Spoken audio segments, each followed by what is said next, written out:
Once upon a time, in a region along the seashore, there lived some wicked natives who behaved like animals and indulged in deceit and deception.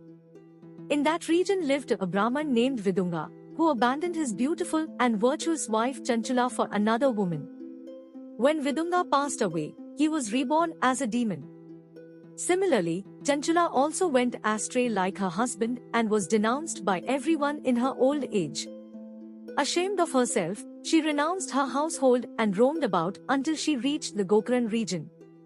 There, she heard a holy priest delivering a sermon on the Shiva Purana and was moved by the pitiable plight of people indulging in misdeeds. After the sermon was over, Chanchula approached the holy priest and humbly asked for redemption from her sins. She sought refuge unto him and asked him to show her the way to salvation. The holy Brahman advised her that listening to the Shiva Purana would lead her to enlightenment and peace.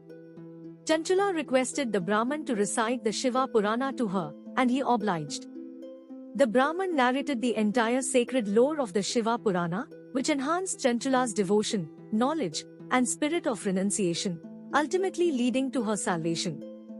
After hearing the supreme sermon, Chanchula's heart was cleansed of all passions, and she could contemplate Lord Shiva's manifest form within her bosom. She became absorbed in devotion and gave up her bodily ghost while listening to the recital of the Shiva Purana. Lord Shiva's divine aerial chariot then arrived to take away Chanchula's soul to his sacred abode, Shivpuri. There, she was absolved of all her sins and transformed into a bewitching beauty. Chanchula had a vision of both Shiva and Parvati, and all the great deities attended on them, along with Ganesha, Nandishwar, Bhringi, and Veerbhadreshwara, in utter surrender.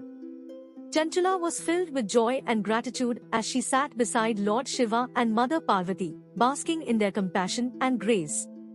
One day, when Chanchula was adoring Mother Parvati with folded hands, Parvati was pleased with her devotion and asked her to ask for whatever she desired. Chanchula expressed her eagerness to know the fate of her deceased husband Vidunga. Mother Parvati revealed that Vidunga was leading a demoniac existence, suffering innumerable tortures and agonies in hell. Chanchula was saddened by the news and prayed to Parvati to deliver her husband from his horrible fate. Moved by Chanchula's devotion, Mother Parvati assured her that she would find a way to redeem Vidunga from his demoniac existence. Chanchula was filled with hope and gratitude, knowing that her husband would soon be saved from his suffering.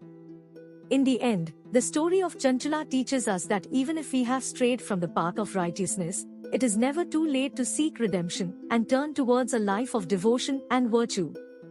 The grace and compassion of Lord Shiva and Mother Parvati are always available to those who seek it with a pure heart and devotion.